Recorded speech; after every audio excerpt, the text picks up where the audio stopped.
আসসালামু আলাইকুম, সবাইকে আলিফের পৃথিবীতে ওয়েলকাম। আশা করি সবাই ভালো আছেন। কিন্তু দেশের পরিস্থিতি খুবই খারাপ। কোটা আন্দোলনের কারণে সমগ্র দেশের শিক্ষার্থীদের ওপর যতটুকু যাই হচ্ছে সবাই দেখতেছেন, সব কিছু কী হচ্ছে কী হচ্ছে না। সো এরকম যে পরিবেশ সৃষ্টি হয়েছে সেটার পিছনে কে দায়ী, কাকে দায়ী করা যায়? সেটা তো আমরা কাউকে দায়ী করছি না। আমরা সরকার বিরোধী কোনো আন্দোলনই করছি না, বা সরকারকে নিয়ে কিছু কত কটূক্তি করার আমাদের কোনো দরকারই নেই। আমরা চাই পড়ালেখা করে আমরা চাই একটা ভালো একটা চাকরি পেয়ে যাতে আমরা সুন্দর করে করতে পারি। বাংলাদেশের মধ্যে যতটুকু শিক্ষিত বলতে যতটুকু শিক্ষিতের হার আছে তার চেয়ে বেকারত্বের হার বেশি। বাংলাদেশে যে হারে বেকারের সংখ্যা বাড়ছে ততটুকু চাকরি মানুষ পাচ্ছে না। প্রথমত সেটাই আমাদের চাওয়া যে যেতটুকু আমরা সবাই অনেক অনেক গরিব বললেন, আমরা আমাদের মতো হাজার হাজার মধ্যবিত্ত বলেন, সবাই একটা চাকরি পাওয়ার জন্য অনেক অনেক অনেক বেকার আছে, কিন্তু চাকরির খুবই অভাব চলতেছে। আর মেন কোটা আন্দোলন করার আমাদের একটাই লক্ষ্য, সেটা হচ্ছে মুক্তিযোদ্ধাদেরকে আমরা শ্রদ্ধা করি এবং করে যাব। ওনাদের কারণে আমরা এই স্বাধীনতা পেয়েছি, বাংলাদেশ ভূখণ্ডটি পেয়েছি। কিন্তু আমাদের শুধু একটি চাওয়া যে যেটা নিয়োগ পরীক্ষা যেগুলো হচ্ছে সেখানের মধ্যে সবসময় প্রেফার করা হয় মুক্তিযোদ্ধাদের নাতি পতি, ওদেরকে তো প্রেফার করার তো দরকার নেই। কারণ হচ্ছে এমন একটা এখন মুক্তিযুদ্ধের প্রায় 50 বছর অনেক পেরিয়ে গেছে, 50 বছর পেরিয়ে গেছে, আরও অনেক 53 বছর না 54 বছর মেবি চলতেছে।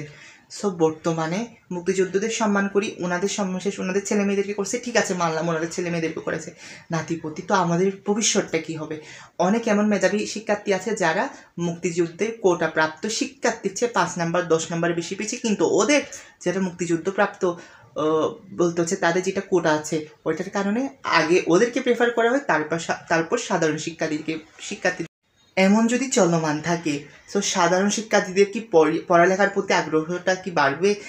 তারা তো চাই যে প্রথমে আমাদেরকে যে মেধার ভিত্তিতে, তারা অবশ্যই এটা চাই যে তাদেরকে আগে প্রেফার করা হোক, তারপর যে তার যোগ্যতাই হোক, সেটা মুক্তিযুদ্ধ প্রাপ্ত কোটা প্রাপ্ত শিক্ষার্থী হোক না কেন বা সাধারণ শিক্ষার্থী হোক না, সবাই তো এটাই চাওয়ার কথা। কারণ মেধাই মেন, যে নিজের যোগ্যতায় আসবে সেটাই তো।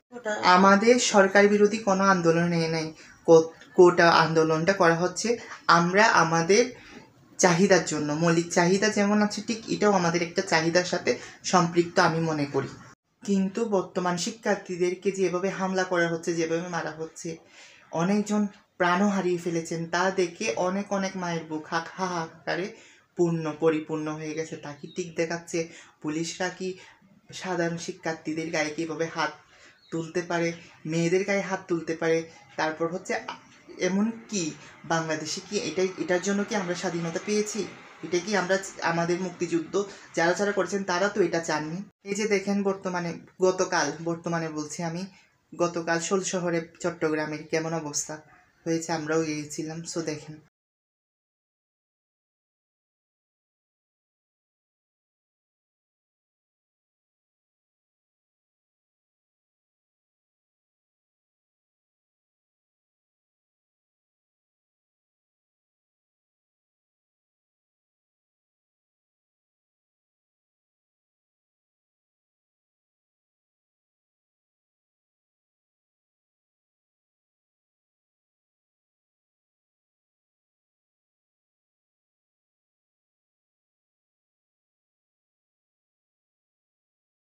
আমরা চাই শান্তিপূর্ণভাবে আমাদের দাবিটা পূর্ণ হোক, জাস্ট এইটুকুই। আমরা আর কিছু চাই না। অনেক শিক্ষার্থী মারা গিয়েছে এই দাবির জন্য, অনেকে আহত হয়েছেন, খুবই শোকাহত আমরা সবাই।